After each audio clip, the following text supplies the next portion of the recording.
this is the most exciting thing that has happened to me since the birth of my children. I have been quoted publicly and accurately as saying that Governor Gary Johnson is the most qualified person to be President of the United States that I know of. You know, not because of what he says, although it's spectacular. Not only because of what he is, although he's superb, but because of what he has done while he was governor for 2 terms in the state of New Mexico. To tell you a slight story, you know, I am a former federal prosecutor. Before that, I was Navy JAG attorney. Before that, I was in the Peace Corps. In fact, I will be the only one, as far as I know, who will have been a veteran who is running for national office. I will certainly be the first Peace Corps volunteer ever to be elected to national office, and I'm proud of that. But while I was a prosecutor, yes, I tried drug cases and the rest. I also ended up by leading a unit of prosecuting frauds against the government, against the FHA, the VA. I believe in responsibility at all levels of our society, to the degree that the higher placed you are, the higher standard you should be held to. Now, I know that's a novel concept in today's world. That's what we stand for. I met, well, actually, based upon my experience then, it became really abundantly clear to me back in 1992 that I held a press conference. It was an unusual thing for a sitting trial court judge to do, stating as loudly as possible, as clearly as I could, my conclusions that our nation's drug policy is simply not working. And I suggested changes, regulate marijuana like wine, things like that. Now, yes, we have problems with drugs, but regarding the drug problem, 90% of our problems, almost literally, are drug prohibition related, drug money related.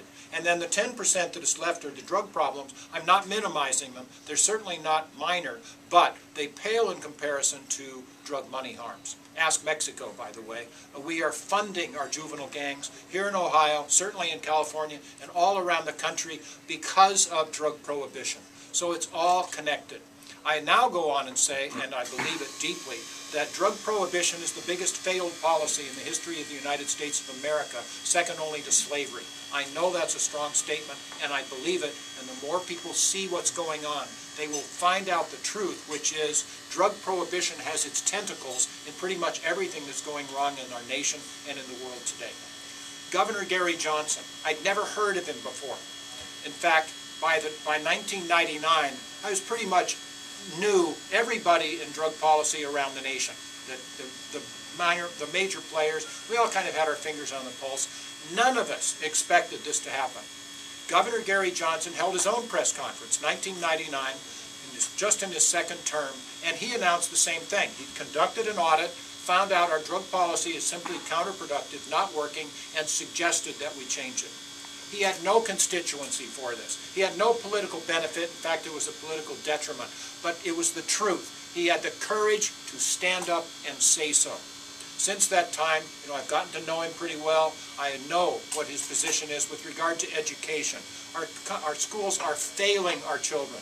And that one can be addressed, I was just mentioning this a minute ago, by answering one question. Who is in a better position to decide where and how your children should be educated? You or the federal government? Pretty easy question to answer. Allow the parents to decide where their education dollars are going to be spent. They will demand excellence. They will receive excellence. We put this system in countrywide. We will have excellence back in our public schools within that 5-year period. He understands this. He understands health care. He understands the immigration system. And like you heard, you know, from Nathan, I had written this book long before I ever contemplated running for office. This is just what I believe. I couldn't change it if I wanted to, not that I would. But it's amazing because when Governor Johnson asked me to be his running mate, I called him, maybe he'd heard about this, I'd called him the most qualified person to be President of the United States that I know of. And it's true. Not again because of what he says, but what he has done, who he is, what he stands for. So at the same time he asked me to do that, I said, I'll do it on one condition, and that is that we run to win. None of this moral victory stuff, not making a good showing, not planning for some time in the future. We're going to run to win, and he is absolutely on board with that.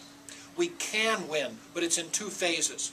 First phase ends at the end of September, just the end of next month. We must be polling well enough to be included in the presidential debates.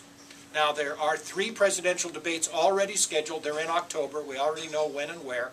There's one, by the way, for vice president. I cannot wait. I crave to be able to debate Joe Biden. I tell people facetiously that if I were the former governor of Illinois, imagine the amount of money I could make by auctioning off the ability to debate Joe Biden, but I'm not going to do that. I'm going to keep it for myself. So there is one for vice president also. We need to be polling well enough. Now, you may know the story. The last third party that was in the presidential debates was who? Ross Perot, back in 1988, I believe. 92. Okay, thank you. I'll have to change that. That's right. And he was polling at 7% before he was asked to be involved in the debates at 7%. Since then, of course, the Democrats and the Republicans say they don't agree on much, but they do.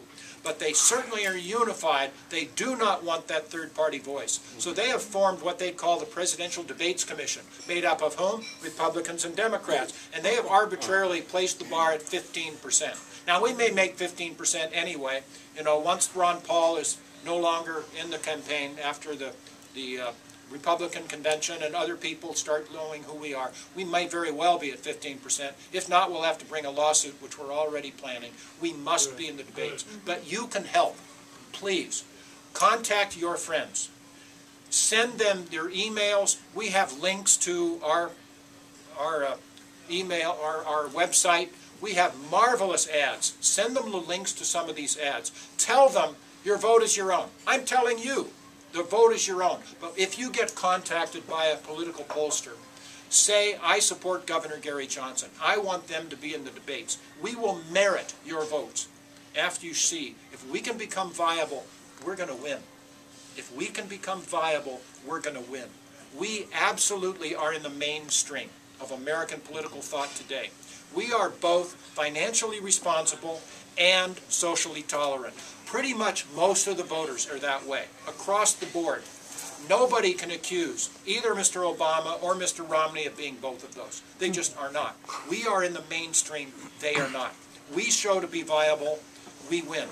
And we have one thing that they it's the major benefit that they do not have. They don't have a prayer of having, and that is we will put in a coalition government. We will have people highly placed in our administration, yes, that are libertarians, but are also independents, Republicans, Democrats, as long as they subscribe to our philosophy, and they will carry out loyally our program, they will be involved. And then, when we have political problems from the Republicans or the Democrats, we will have highly placed people that are Republicans or Democrats in our administration. We'll just say, come on, go out and talk to your colleagues, tell them to get on board with this. This is a good idea, knock it off. People in our country crave to get away from this bipolar conduct, bipolar politics that is going on in Washington today. They want cooperation for our benefit. We can do this. We will do this. And that's what they want. You should have seen us today at the county fair. When we get that information across, it didn't matter, male, female, declined to state, old, young, beards, clean, whatever. They crave what we will do. You can help. It's exciting. We're going to do this. So, get on board. Talk to your friends. It's the most exciting thing that's happened to me since the birth of my children. Understand, of course, we are realistic. I know the odds are against it. We will never have these hundreds of millions of dollars that the Republicans and Democrats are going to have. It's obscene. Now, I was a former Republican. In fact, I ran for political office as a Republican and was until the passage of the so-called Patriot Act, when I could no longer be involved with any group that would condone, much less assist, this direct frontal attack on our civil liberties. So as a matter of conscience, I left the Republican Party, and literally I remember this transition. It took me 9.5 seconds to determine I'm a libertarian. And I will be a libertarian the rest of my life. So will Governor Gary Johnson. But I am still on mailing lists for Republicans, okay? And it happens, probably I get 9 or 10 mailings from Mitt Romney a week, sometimes 3 or 4 a day, and I know how expensive these are. And I know that they're flooding the airwaves. I watched the Olympics last night, and I saw this pack aiming at Obama, and of course everything they said in my view was right, but nonetheless, it's all negative. And Obama isn't talking about his record, guess why, but he's talking about negatively about Romney. And Romney is talking negatively about Obama. And you know something? They're both right.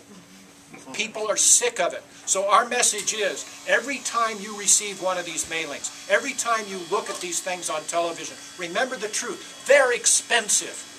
And some well-heeled, wealthy constituent has paid for those things. They've provided a lot of money, and they expect payback at the end of the election. They expect payback. And that's what's going to happen. We, however, are going to pay back you as the public. So every time you see these ads on television, every time you get a mailing, remember that fact, and remember Governor Gary Johnson does not have a hook in these things like they do. If people remember that message, we win. We are the right people. Governor Gary Johnson is the right person to bring back financial responsibility to our country. He is the right person to bring back cooperation and peace around the world. We will bring our troops home. They're necessary in foreign bases for our security. By thunder, we'll reinforce them. We will keep them there. But we have 900 to 1,000 military bases in other countries around the world. Are they all necessary for our security? Absolutely not. We will, I don't know what the number would be, close 80% of them, bring those troops home. Afghanistan, whatever benefits we could give, and by the way, I favored going into Afghanistan originally.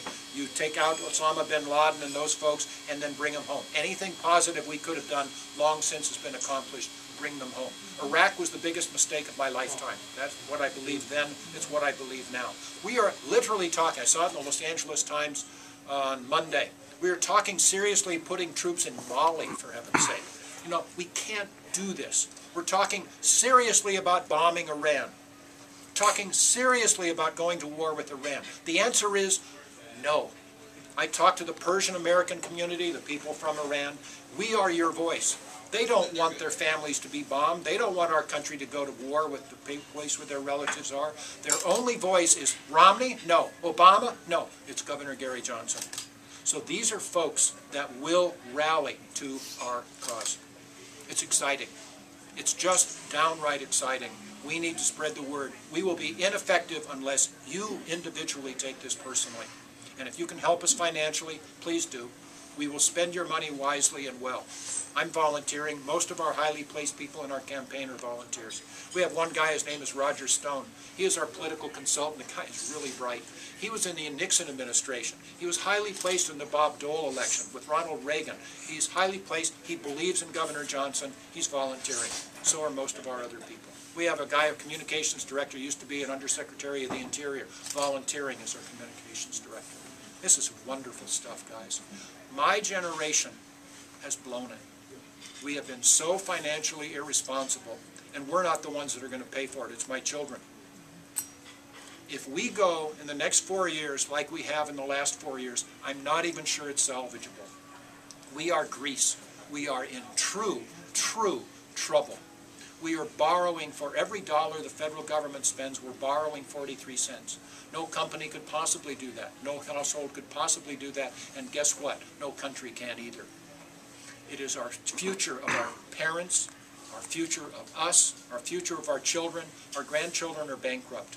We must elect Governor Gary Johnson. He is our only hope. Take it personally. I'll be looking forward to answering your questions. You must have some. I have a defect as a candidate. I will give you an honest answer. That's what I believe. You will get an honest answer.